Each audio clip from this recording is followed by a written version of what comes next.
Hi friends, welcome to the Board Game Brew. My name is Tyler, and today I'm going to show you how to play Invincible, the dice game. So go ahead, grab yourself a quick drink, let's dive right into this.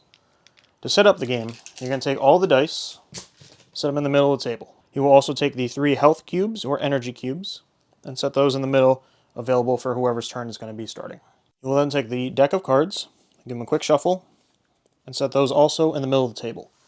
And you are already set up to start the game. The first player is going to be whoever is wearing the most blue, or if nobody's really wearing any, like myself, whoever looks the most like Invincible. In this game, you represent a hero trying to join the new Guardians of the Globe. You're going to do so by fighting enemies and even some allies to gain enough reputation so you can join the team. On your turn, you're going to flip and resolve cards, one at a time. The cards break down into 4 different areas. Up here, you have the challenge value. You need to roll that many hits in order to defeat this card. The star is how many points this card is worth, in this case 1, and if you roll and fail to defeat this card, you will lose 1 of your health cubes. Other cards may have text in the middle, and they may be events. In this case, you would follow the text, and then either keep the card or discard it, depending on what the text tells you what to do. The current player will take the first card, place it in front of them, and then they will decide how many dice they want to use to resolve that card. You will always use up to 3, and the blue die. The blue die does not count towards the 3. Of the dice, there are 4 different ones. The yellow has the 50-50 shot of getting a 1. Then there's the orange with 2 2s, 2 1s, and 2 0s. The red has 3s, 2s, 1s, and a blank. And the only black die has 1 to 4 and no blanks. So the player will select however many dice they want to roll to try to defeat this card in addition to the blue. We will compare our roll to the challenge number. In this case, we needed a 2, and we got a 3. The blue die will have an effect, which we will cover in a moment, but we succeeded. So we will set this card away, and remember that we have 1 point that we will score at the end of the round. Let's say, however, that this is our roll. We scored no hits, and the ×2 will do nothing for us. In this case, you are going to lose the amount of energy depicted on the bottom of the card. In this case, 1 energy. Regardless if you win or lose, you will not be able to use these dice again. Pass them to the next player, and now you will only have your remaining dice pool to select from. A card must be defeated before you can end your turn.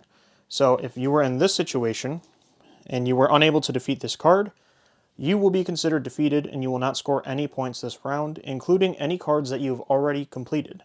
The way you are defeated is if you need to complete a card, and you are out of dice, or if you are unable to succeed, or if at any point you lose all of your energy cubes.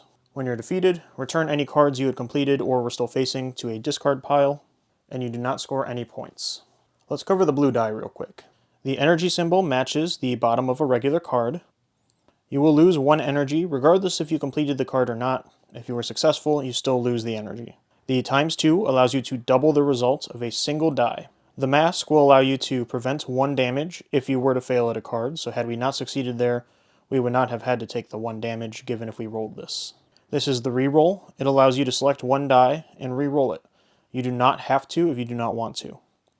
And there is also a double hit and a single hit on the die, which will count as 1 or 2 towards your challenge score. After defeating a card, you can choose to stop and score your current points, or you can flip over the next card. Once you have flipped over a card, you must resolve it before you can choose to stop again. And in the event that you are defeated, you will not score your card already set aside.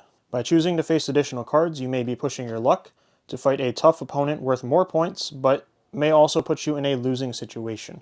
So make your decision wisely if you want to score the points you currently have, or if you would like to face future cards. Also note, not all cards will allow you to score points, but you will still have to complete them before you can move on to ending the round. Once one player has reached 15 points, the endgame is triggered. At that point, everybody else gets 1 more turn to try to pass whatever that player's score was. At which point, whoever has the highest score wins. In the event of a tie, those 2 players will keep going in tie-breaking rounds until somebody has been declared the winner with the most points. And that's how you play Invincible, the dice game. Now, if you want to see a review of the game, you can check out a video here, or somewhere on screen. But otherwise, I hope you enjoyed the tutorial, I hope you enjoyed your drink, and I hope to see you in another video.